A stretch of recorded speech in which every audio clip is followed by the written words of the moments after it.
rid of OGs, you know what I'm saying, and let him go on the road with the flow, you know? Yeah, my name is Chinaman, Westside Crenshaw Mafia, Mafia Lane forever. This is for all the homies in the pen, out of town, locked up, incarcerated, Big Bob, Big B, the homies that were strained up, everybody, Taco, Peabody, Lil Ronnie, Dang, Lil B. This is KB from Westside Crenshaw Mafia, you know what I'm saying, double OG, handling business as always, you know, here to just represent, let everybody know that, you know, this is for real. You might look at it as it's like we documenting his own tape and everything like that. This is really reality. Step up and you finna find out what the real gangsters is like. All right, let me ask you something. What made you join the gang? What made each one of you guys join the gang? Was it like peer pressure or what? It wasn't no peer pressure with me. It wasn't no peer pressure with me though, homie, you know what I'm saying? I was born into this shit, you know what I'm saying? Born and raised though, dog. You know what I'm saying? I started this shit in 72 though, you know what I'm saying? Born and raised where? In Denva Lanes, homie, you know what I'm saying? 111th in Denver, you know what I'm saying?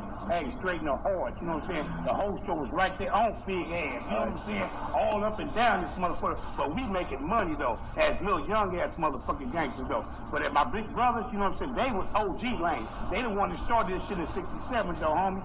You know what I'm saying? The Mafia lanes, you know, we started this shit back in the real good days, you know what I'm saying, in the 70s. This so above the 80s and 90s bullshit, with this shit going on now, nigga, we was real motherfuckers putting it down.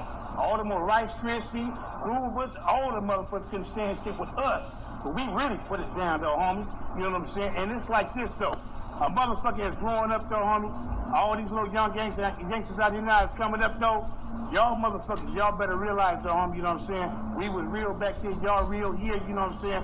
But here, they locking y'all up for time, give all the homies time. We got homies that dead in the cemetery, Inglewood Cemetery, right not too far from this motherfucker, couple of blocks. It's like that, but it wasn't like that. I joined a gang. The gang, it was like we had a football thing. All our thing was like sports activity, and you know, that's all that, and they consider that as a gang by us just meeting up on 104th in Utah playing football with each other, because we went to elementary school from high school playing football against each other, and then the punks that couldn't hang with us, that, you know, that they wanted to say that they was against us, and they joined, and they made it like it's a gang by just naming a street. We was called 104th Street Bloods just playing football. It wasn't like we was even worrying about no trip. So if the person want to say that's joining the gang when you joining a football team, then my son is in a gang then because he played football. And this how the roots of it go.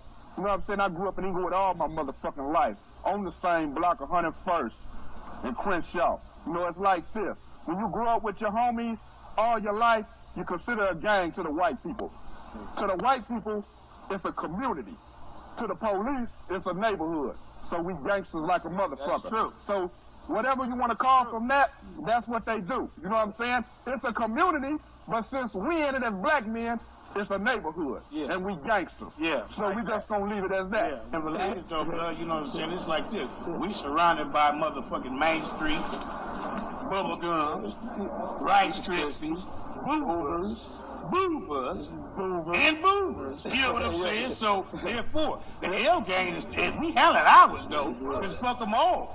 It's the 111th Street, Denver Lane gang. When you say Rice Krispies, explain to that, you know, to some of the people out there what that name means. Well, it's just like a nickname. It's like a box of cereal. It's really like a box of cereal, though. You know what I'm saying? You go to the store, you get you a quart of milk, you get you a box of that motherfucking Rice Krispies, and you munch on that shit, though. You know what I'm saying? Just munch down on it, though. You know what I'm saying? Because you gotta let them Krispies know the feeling of the shit. Right. So the lanes are just popping them. You know That's why they snap, whisper, and pop. My childhood, it was like this. My moms and pops are still alive today. Dedicated parents. I chose this lifestyle as a gangster. You know what I'm saying? They did everything they can for me. I might have steered off and went the wrong way, but I respect them. That's my first priority, my family, and the gangster lifestyle is my second priority. You know what I'm saying?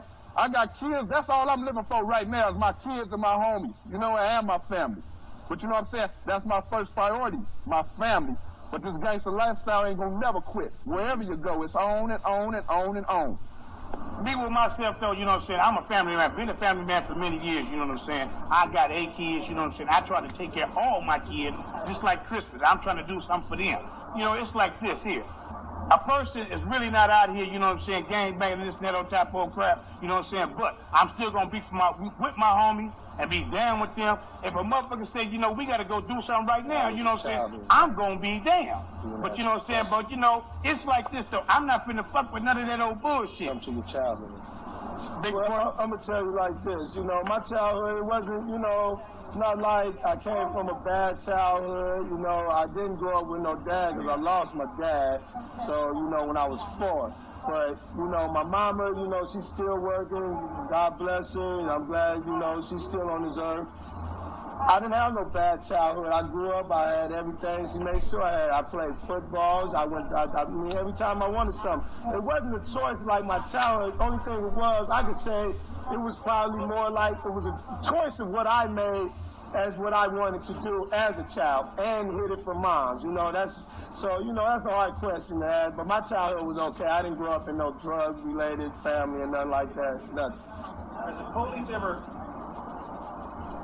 treated you in such a way, a disrespectful way, when you wasn't even maybe breaking the law, you were just rolling down the street, and because you was a gang member, they just decided to say, fuck it, this is what I'm doing. I'm going to show them, you know, about being a gang member and how they treat it. Tell me a little situation about that. Many a times I got pulled over, got harassed for being a gang member for wearing the colors that I was representing, you know what I'm saying? But many a times that I got pulled over at that same time, I always came to them at a utmost respectful way, and they seen where I was coming from. I was coming from college at the time. Because I was young. I was up to about 17 and a half, 18 years old, just graduated from Inglewood High School, trying to make it in life, you know what I'm saying? Because I wasn't trying to keep living this little gang banging life. I was young trying to get out. But it seemed like it was keep dragging me there because I keep getting harassed, and everywhere I try to get a job, I couldn't get a job. I went to the airport. The airport told me, look, just because you got long hair,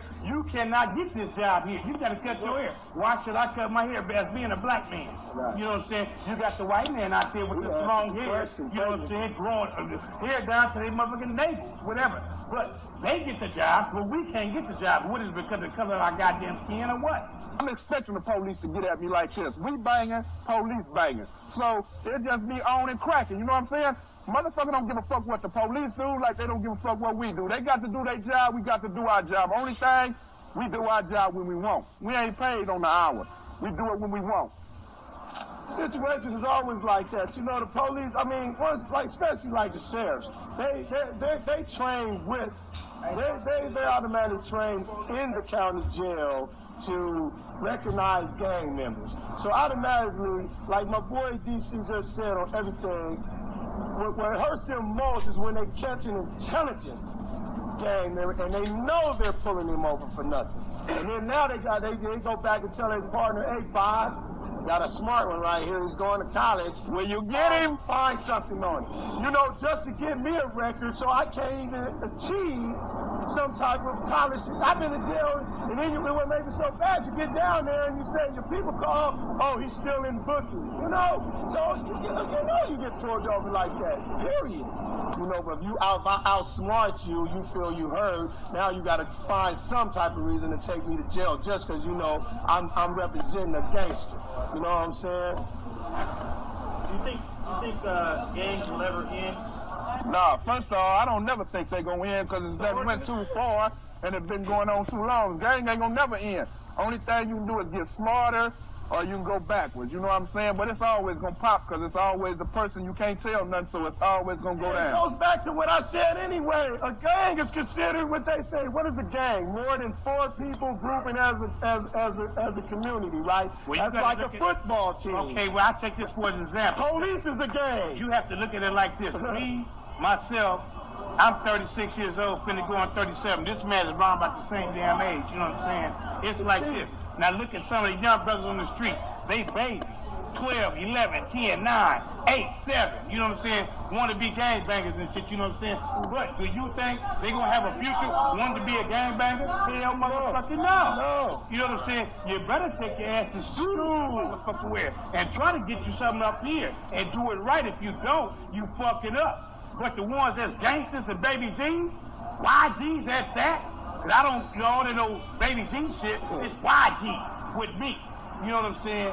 But what I'm going to tell you like this here, the YGs, if they want to be YGs and they blood, be down for what the fuck you going to do, 111%. Because this is real. Like I said at the beginning of the tape, this is real. It's reality. It's not no joke. You guys can look at us and say, oh, look at them, whatever you're going to represent out of this documentary.